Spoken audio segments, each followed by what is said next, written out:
이번 시간에는 표현대리예요. 86페이지예요. 자, 먼저 표현대리 개념 의의는 뭐냐? 대리권이 있는 것 같은 외관이 있고, 외관이라는 것은 밖에서 볼 때 그러한 모습이 있다라는 걸 외관이라 그래요. 그러니까 우리가 인식하려는 그 형태가 밖에서 볼 때는 존재한다라는 거예요. 그걸 외관, 즉 대리권 있는 것처럼 보이고 이 말이죠.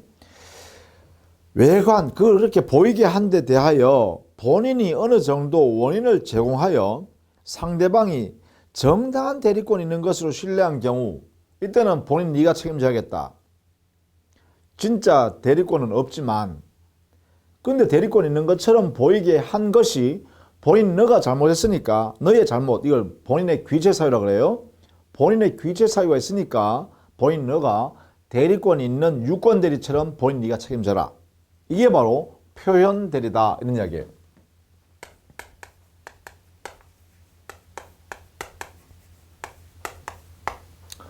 자, 표현 대리는 뭐라고요? 본인의 귀책 사유가 있기 때문에 책임을 지는 거죠. 그런데 이 귀책 사유라는 것은 대리권이 있는 것처럼 보인다니까 대리권이 없는 무권 대리예요. 무권 대리인데 마치 대리권이 있는 처럼 유권 대리처럼 외관을 가지고 있다.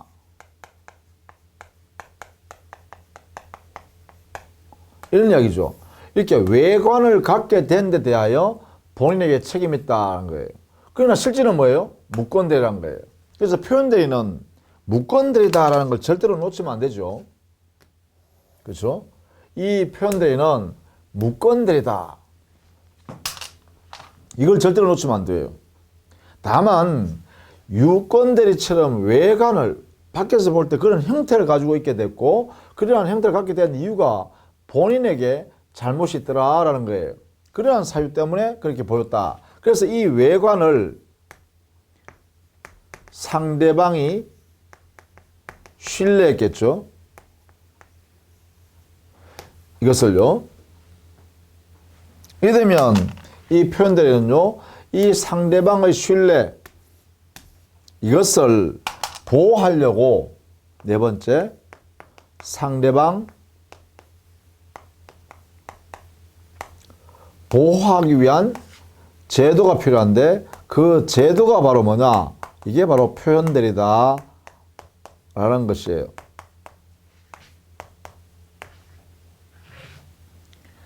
자, 표현대리가 만들어진 이유가 여기 있어요. 이 세 가지 때문에, 그죠? 이런 상태이기 때문에 그 상대방을 보호해야 한다. 이런 이야기예요. 이걸 통해서 상대방을 보호한다는 것은 이걸 통해서 뭐냐? 거래 안전이 도모되죠. 거래 안전 보호 제도다. 이렇게 해도 괜찮겠다. 그죠? 괜찮다. 그죠? 그래서 이 제도는요. 오로지 상대방을 보호하는 제도이기 때문에 상대방만이 주장을 할 수 있어요. 표현대리는.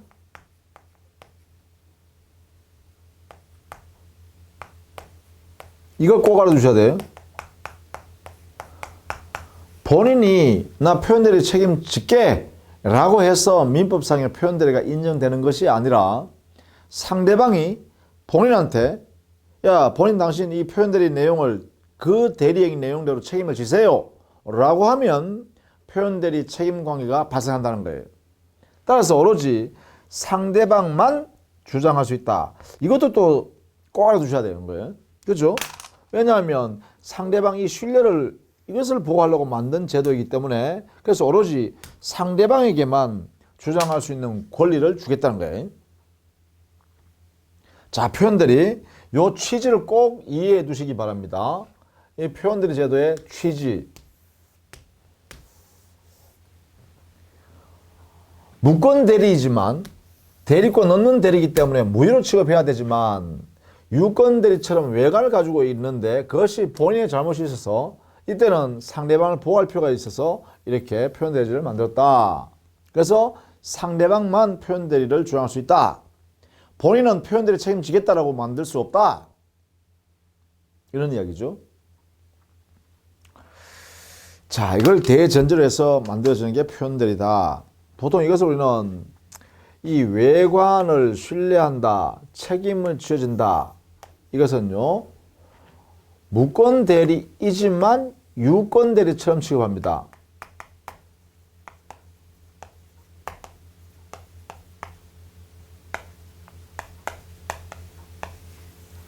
그래서 대리행위 내용대로 본인과 상대방 사이에 권리 의무 관계가 발생해요.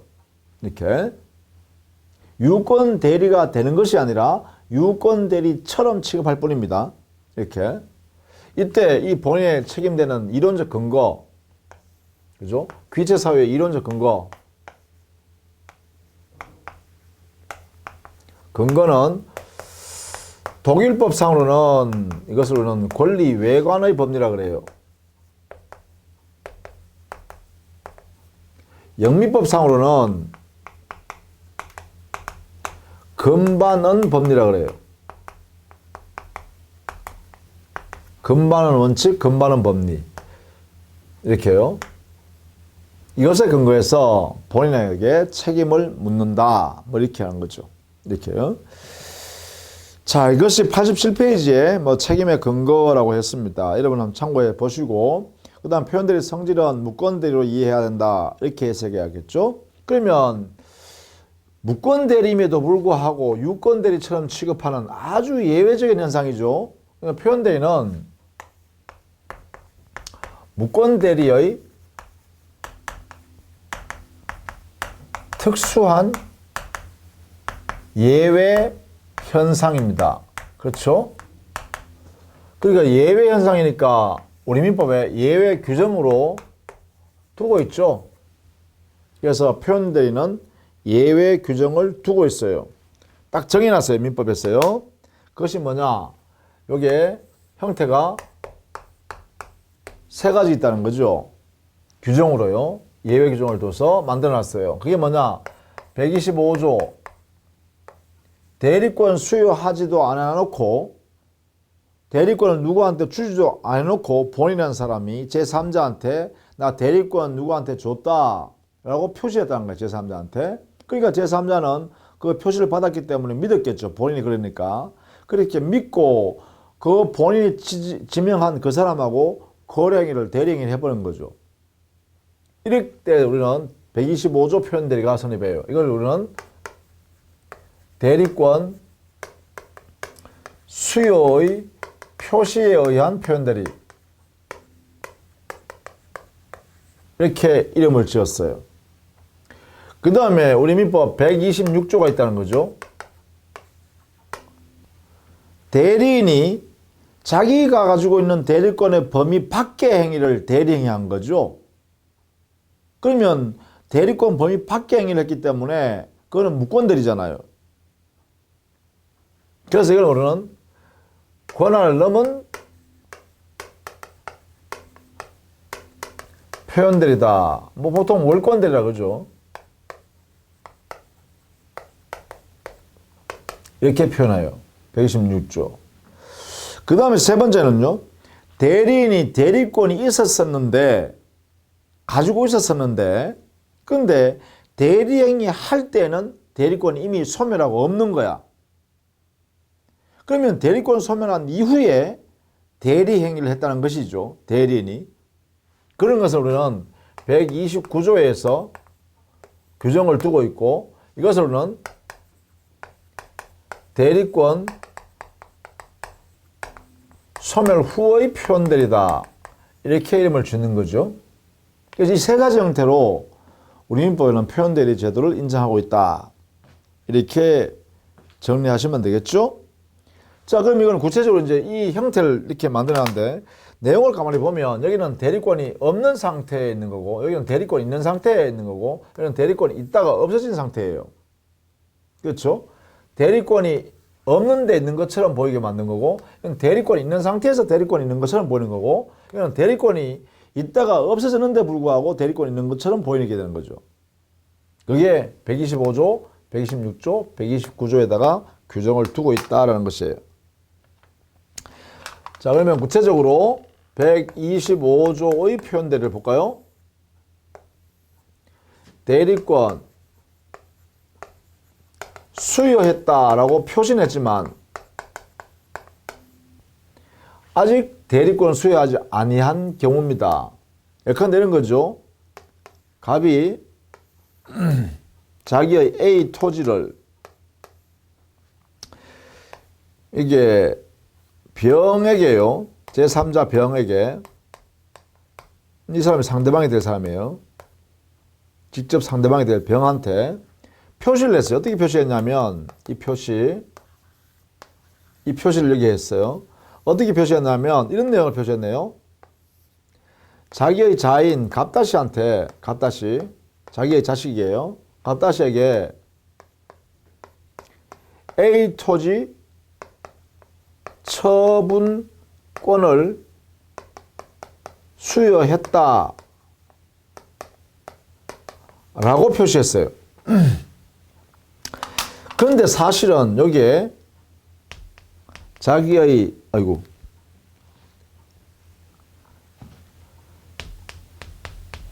자식인 갑다시한테요, 아직 대리권 수여하지가 않았어요. 대리권 수여도 안 한 상태에서 갑이 병한테 야, 내 A 토지 살려면 내 자한테 내 대리권 줘놨으니까 갑다시하고 거래해라 라고 이렇게 표시해 버렸네요, 병한테. 그러니까 이 병은 뭐겠어요? 당연히 이 표시를 신뢰하겠죠.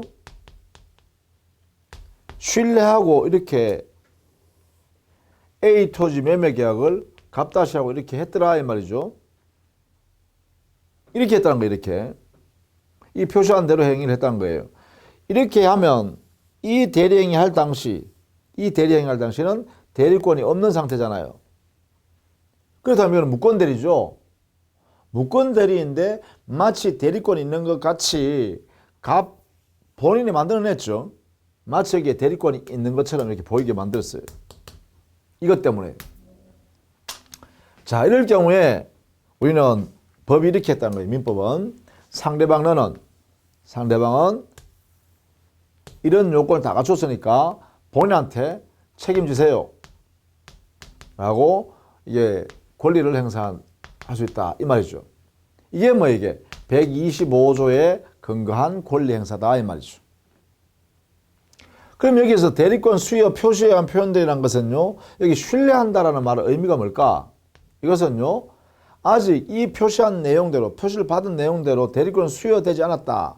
즉, 이 갑다시라는 사람은 대리권이 없는 무권대리라는 사실, 그것을 몰랐고 모르는데 과실이 없는 상태다 이 말이죠. 이런 경우를 말한다라는 것이에요. 이게 바로 신뢰, 그죠? 상대방의 신뢰니까. 그럼 이거는 표현들이 모든 적용되겠다, 그죠? 상대방이 신뢰했다 이 말은 몰랐고 모르는데 과실이 없다. 뭐가? 대리권이 주어지지 않았다는 사실, 즉 대리권이 없다는 사실을 몰랐고 모르는데 과실이 없는 상대방이어야 한다. 모두 그죠? 125조뿐만 아니라 126조, 129조에서도 모두 상대방은요, 선의 무과시해야 돼요. 왜? 신뢰해야 되니까. 대리권이 있다고 믿었어야 되니까. 자, 이렇게 의미를 갖습니다. 그럼 여기에 구체적으로 보면 요건이요, 첫 번째 수여 표시가 있어야 되죠.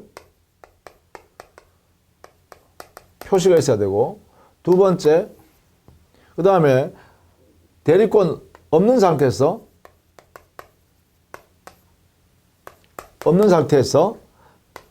말한 대로, 표시한 대로 이 표시요, 표시한 대로 대리 행위를 했어야 되죠. 그 다음 세 번째요, 그 거래한 상대방은 선의이고 과실 없이 했어야겠네요. 그죠?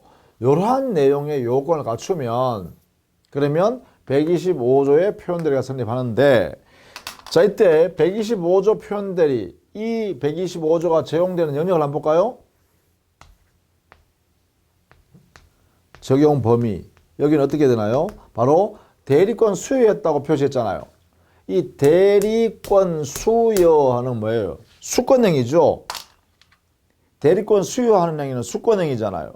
내가 수권행위 했다라고 표시하는 그러한 경우니까 결국은 대리권 수여하는 수권행위가 있는 영역은 임의 대리권이죠. 따라서 125조는요. 이 요건을 살펴보니까 대리권 수여를 전제로 하는 그것이 존재할 수 있는 영역에서만 발생할 수 있는 표현들이란 거예요.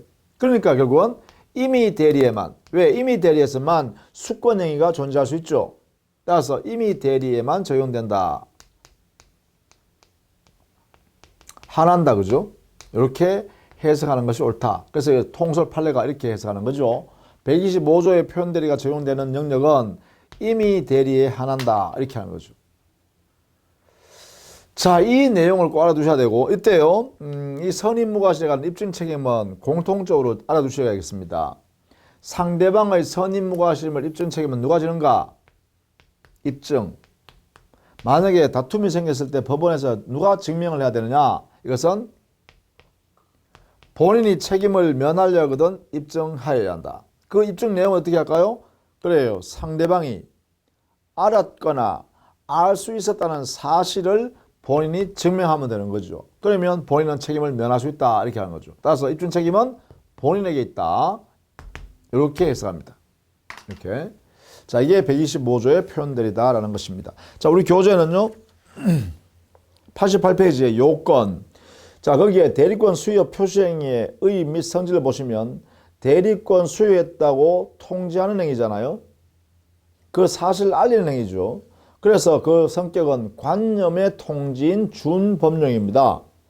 대리권 수여했다고 표시하는 그 표시행위의 성격은 관념의 통지로서의 준법령이다. 그리고 이러한 표시 방법에는 제한이 없습니다. 직접 본인이 지위에서 제3자한테 직접 표시하거나 아니면 더 나아가서 말이죠. 장차 대리권을 받을 그 대리인이 대리인 될 사람이 내가 대리인이다라고 표시하는 것을 대리권 주지도 않는데 표시하는 것을 옆에서 보고 있는 것 그 자체 묵인하고 있는 자체도 역시 표시에 해당된다라는 것이죠. 그리고 본인의 대리권이 주어져 있는 것처럼 그러한 명칭이나 그런 행동을 하는 것을 대리권 수여하지 않은 본인이 그냥 방치하고 묵인하고 승낙하고 내버려 두는 것도 대리권 수여 표시에 해당된다는 것을 꼭 알아주셔야 됩니다. 그 다음에 물론 표시된 대리행위 내용대로 대리행위가 이루어져야겠죠. 그리고 상대방은 그 당시에 즉 대리행위 할 당시에 대리권이 아직 주어지지 않았다는 사실을 몰랐고 모르는데 과실이 없는 선임무과실의 상대방이어야 합니다. 그리고 그 상대방의 선임무과실은 본인이 입증해야 한다. 이렇게 되죠. 이래 되면 효과는 뭐예요?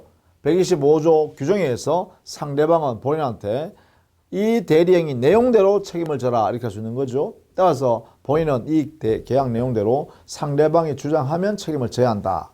이렇게 되겠죠. 자, 그 다음 두 번째는 126조 표현들이에요. 이 126조 표현대리는 월권대리, 권한을 넘은 표현대리라 하는데 대리권 넘었다는 것은 뭐예요? 기본적으로 대리권이 존재한다는 거 아닙니까? 그럼 이렇게 예를 들 수 있겠죠. 갑이 자기 토지에 갑다시한테 말이죠. 저당권을 설정하고 돈을 1억 빌려라. 차용에 대한 대리권을 이렇게 줬네요. 그래서 갑다시가 대리인 됐습니다. 대리권 받았으니까. 이게 대리권 내용이죠. 그러면 갑다시가 뭐 친구나 아니면 은행에 가서 병에게 이 내용대로 대리권 행사했다면 문제가 안 되는데 만약에 말이죠. A 토지를 매매 계약에서 처분했다. 아니면 A 토지에다가 저당권을 설정하면서 5억을 빌렸다. 자, 이런 행위를 했다면 이 행위는 뭐죠? 유권 대리인이 대리권의 범위를 넘어서 행위를 한 것이다. 이 말이죠. 이 행위가 바로 뭐예요? 월권 대리행위다 이거죠. 이게 이 행위가 매매 계약할 권한은 주지 않았고 5억을 차용할 수 있는 대리권 수여하지 않았다. 그죠? 그래서 이게 바로 월권 대리행위다. 이때 이 병은요. 여기에 있는 이 대리권이 있다고 믿을 만한 정당한 사유가 있어야 돼.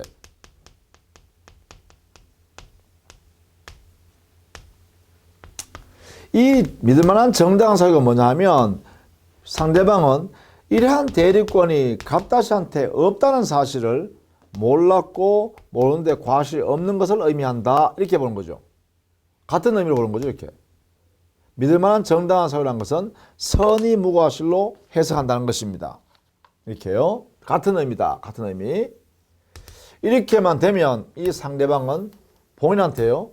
나중에 소유권 내놔라. 매매계약 했으면 소유권 주세요 할 수 있고 책임 주장할 수 있는 권리가 생긴다. 이 말이죠. 이렇게.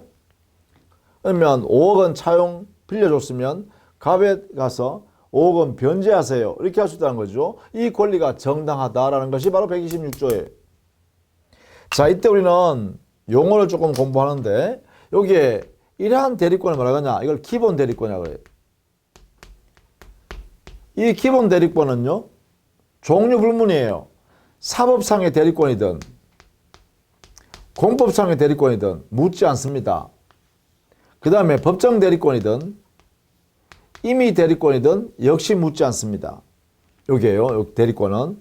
더 나아가서 125조의 표현 대리권이든 129조의 표현 대리권이든 이것도 묻지 않습니다. 그런 면에서 보면 기본 대리권은 제한이 없다. 자주간 대리권이면 된다. 이렇게 되겠네요. 그 다음 두 번째, 이 대리권, 기본 대리권에 존재한 하에서 갑다시인 대리인은 그 기본 대리권에 넘는 행위를 해야 됩니다. 넘는. 월권 해야 됩니다. 월권. 권한을 넘어야 됩니다. 이때 이 권한을 넘는 이 대리권의 성질은 여기 기본 대리권과 동종유사할 필요가 없어요. 전혀 이종이어도 무방하다 이 말이죠. 그러니까 여기에 돈 빌려 오는 대리권 수여했지만 처분하는 대리권 행사에도 월권 대리가 될 수 있다는 거죠. 전혀 성격이 다르지만 그죠? 그 다음 세 번째, 이 거래 상대방은 믿을 만한 정당한 이유라는 이러한 대리권이 없다는 사실을 몰랐고 모르는데 과실이 없는 상태의 상대방이 한다. 그래서 이 세 가지 요건을 갖추면 바로 126조의 월권 대리에서 본인에게 그 대리권, 월권 대리권 행사한 이 대리행위 내용대로 책임을 지라고 주장할 수 있는 권리가 생긴다. 이게 126조예요. 그렇다면 126조의 적용 범위는 임의 대리든 법정 대리든 다 적용될 수 있겠죠. 이렇게 뭐 이런 내용이고요. 그래서 만약에 여기에 갑과 갑다시가요 부부관계다 라고 하면 여기에 갑과 갑다시가 부부 사이다. 이되면 부부에게는요 우리 민법 827조에서 부부는 일상가사 대리권이 있습니다. 이 일상가사 대리권이 법정 대리권이거든요.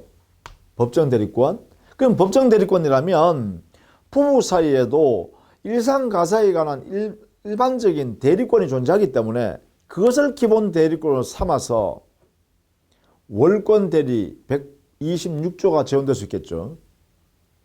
이게요. 그래서 부부 사이에도 126조 월권 대리에 의한 법정 기본 대리권을 법정 대리권을 기초로 하여 이게 법정 대리권이죠. 따라서 126조가 적용된다. 이렇게 할 수 있겠죠. 이렇게. 자, 그러면 우리 교재에 한번 볼까요? 89페이지에 보시면 요건이 있어요. 기본 대리권이 존재해야 한다. 이 기본 대리권은 기억이에요. 임의 대리권이든 법정 대리권이든 부부간의 일상가사 대리권이든 또 사자권이라는 것은 사자, 심부름할 수 있는 권한입니다. 그 다음 복대리권이든 뭐 공법상 대리권이든 사업상 대리권이든 묻지 않습니다. 기본 대리권 다 될 수 있다라는 것이고 다만 거기에 니은동으로 하면 알아두셔야 돼요. 만약에 대리라는 사람, 자기가 처한 사람이요. 서로를 다 위조해서 기본 대리권이 있는 것처럼 했다. 이거는 아예 월권 대리가 인정될 수 없습니다. 그래서 본인의 귀지 사유가 없기 때문에 그렇죠. 또 대리라는 사람이 사수를 써서 본인의 성명을 모용하고 자기가 마치 본인인 양 본인의 명의로 직접 대리행위를 했다. 이럴 때는 아예 126조 표현대리가 적용될 수 없다라는 판례가 있어요. 그죠? 이런 내용도 여러분이 이 판례 자체를 잘 봐두셔야겠습니다. 그 다음에 두 번째, 월권 대리행위에 있어야 한다. 즉 기본 대리권이 넘는 행위를 해야 된다는 것이죠. 이때 이 넘는 행위는 동종 유사할 필요가 없습니다. 꼭 알아두셔야 돼요. 그 다음에 상대방은요, 거래 상대방은 반드시 믿을 만한 정당한 이유가 있어야 되죠. 이 정당한 이유가 대리행위 당시를 기준으로 판단하는 것이고 동시에 선의무과실을 의미한다. 이렇게 해석해야 된다 했어요. 자, 이때 이 선의무과실 입증 책임 누구한테 있느냐? 여기에요. 이 선의무과실에 관한 입증 책임.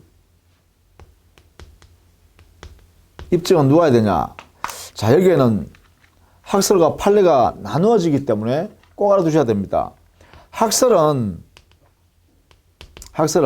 역시 본인이 책임을 면하려거든 본인 스스로 상대방의 악이나 과실성을 입증해라. 그래서 본인에게 입증 책임을 물어요. 그러나 우리 판례는요, 그렇지 않아요. 판례는 이거는 상대방이 스스로 입증하여야 한다. 이렇게 하고 있다는 것입니다. 그래서 이 입증 책임을 나누어지니까요, 꼭 알아두셔야겠어요. 병 스스로가 나는 믿을 만한 이유가 있었다는 것을 전부 다 판사를 설득해야 된다는 거예요. 그래야 상대방이 126조 책임을 본인한테 물을 수 있다. 이렇게 하는 거죠. 자, 이 내용을 반드시 알아두셔야겠습니다. 126조에서만 그래요. 126조에서만. 자, 이렇게 해서요, 126조의 표현대리를 살펴봤습니다. 자, 그 다음 129조의 표현대리요. 90페이지죠. 이 129조의 표현대리는 대리권이 있다가 대리권을 소멸하고 난 뒤에 그 대리행위를 한 거예요. 이런 경우에 그 상대방, 대리인이라고 하는 사람과 거래한 상대방이 대리권이 존재하고 있구나라고 믿었어야 되죠. 그러니까 상대방은 대리권을 소멸했다는 사실을 몰랐고 모르는데 과실이 없는 상대방이어야 돼요. 역시 마찬가지로 상대방은 선의무과실이어야 되죠. 같습니다. 그러니까 이 요건을 보면 대리권이 존재하다가 소멸했을 것. 소멸한 그 대리권을 대리인이라는 사람이 상대방과 거래했을 것. 그러니까 대리권 소멸한 후에 대리행위했다는 거죠. 세 번째, 그 거래 상대방은 여전히 대리권이 존재하고 있는 걸로 믿어야 되니까 대리권이 소멸했다는 사실을 몰랐고 모르는데 과실이 없는 선의무과실일 것. 이렇게 되면 그 상대방은 본인한테 대리행위 내용대로 책임을 물을 수 있다 이 말입니다. 이게 바로 129조의 표현대리죠. 그러면 129조 표현대리도요, 존재하는 대리권이 법정 대리권이든 임의 대리권이든 묻지 않는다, 그죠? 그러니까 129조도 법정 대리권, 임의 대리권 다 적용될 수 있는 거예요, 그죠? 그리고 이때 상대방의 선의무과실 입증 책임 누구한테 있느냐? 여기는요, 학설과 판례가 모두 그래요. 본인이 책임을 면하려거든 본인 스스로가 상대방의 악의 또는 상대방의 과실성을 입증해라. 그러니까 본인 스스로가 입증할 책임이 있다 이 말이죠. 이렇게 하고 있습니다. 그러면 결국은요, 표현대리에서 이 세 가지요, 125조, 126조, 129조의 세 가지 형태 중에 같이 이해를 해둬야 될 내용이 좀 있어요. 그게 뭐냐 하면 특이점인데요. 125조 대리권 소멸 후에 대리권 수여 표시에 의한 표현대리에 있어서는 여기는 임의 대리에만 적용돼요. 그죠? 임의 대리에 한해서만 적용. 다른 말로 하면 법정 대리는 적용하지 않는다 이 말이에요. 그런데 126조나 129조는 임의 대리든 법정 대리든 다 적용하잖아요. 그죠? 이게 적용 범위에 있어서의 차이점입니다. 반드시 알아두셔야겠죠? 그 다음에 126조에서 상대방의 선의무과실, 이건 정당한 믿을만한 이유가 있어야 된다 했죠. 이게 관한 입증을 누가 해야 되냐라고 하면 여기는 판례는 상대방 스스로 입증해야 한다 이렇게 하고 있죠. 입증 책임이요. 이렇게요. 그런데 125조나 129조의 표현들에서는 여기에 상대방의 선의무과실 똑같이요. 상대방은 선의이고 무과시해야 한다. 똑같습니다. 요건이, 그죠? 여기에 대해서는 입증 책임 누구한테 있냐? 이렇게 물으면 어떻게 해요? 그래요. 본인이 책임을 져야 한다. 이렇게 하는 거죠. 통설이든 판례든. 그래서 이거는 뭐예요? 상대방의 선임무과시에 대한 입증 책임에 관한 차이점이죠. 그죠? 여기는 이것을 꼭 알아둬야겠죠? 자, 이것을 우리는 뭐냐면 시험 공부할 때는 어쩔 수 없어요. 그죠? 같은 점과 차이점을 정리해서 가지고 있는 게 가장 중요하죠. 그럼 시험 문제는 이걸 낼 거다. 이걸 이렇게. 이게 그죠? 이 부분을 낼 거다. 이거죠. 그래서 이것을 이렇게 정리를 일괄해서 정리해 두시는 게 좋겠고, 나머지는 공통점이죠. 예컨대 본인은 표현대리 주장을 못한다. 그죠? 표현대리 책임을 나 인정하겠다. 이런 주장은 불가능하다. 그 다음 본인은 과실상계 주장을 못한다. 상대방한테 할 수 없다. 이렇게 되겠죠. 또 이 표현대리 제도는 강행법규 위반에는 적용할 수 없겠죠. 위반의 법률 행위에는 여기는 적용이 안 된다. 이렇게 하죠. 왜냐하면 강행법규 위반이면 위협한 행위니까, 위협한 행위는 표현대리는 불법 행위에 적용할 수 없잖아요. 대리제도니까. 이렇게 되겠죠. 그 다음에 이 표현대리 제도의 주장은 누구만 할 수 있죠? 누구만? 그래요. 이거는 당연히요. 상대방 보호제도이기 때문에 상대방만이 주장할 수 있다. 이렇게 했죠. 이런 내용들은 표현대리 제도의 공통적이니까 같이 정리해 두시는 것도 괜찮겠다. 이렇게 되네요. 그죠? 자, 이렇게 해서 표현대리, 즉 표현대리인 무권대리에 관한 내용을 정리했어요. 무권대리의 성질이나 유권대리처럼 취급한다. 그래서 본인이 책임을 질 수밖에 없다. 이렇게 되겠죠. 자, 이런 내용들을 정리해 두시고, 물론 표현대리가 성립되었을 때는 상대방은요, 무권대리인인 표현대리인한테 책임져라, 법적으로 책임져라 하는 권리를 행사할 수는 없다라는 걸 알아두셔야겠습니다.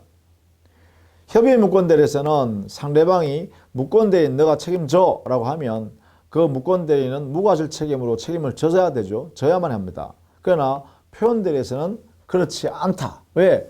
그 표현대리 행위 내용의 책임을 물으는 건 본인한테 책임을 물으면 바로 법률 효과가 발생해 버리잖아. 그죠? 그런 면에서 이렇게 취급한다라는 것입니다. 자, 이렇게 해서요. 대리제도 모두 정리했습니다.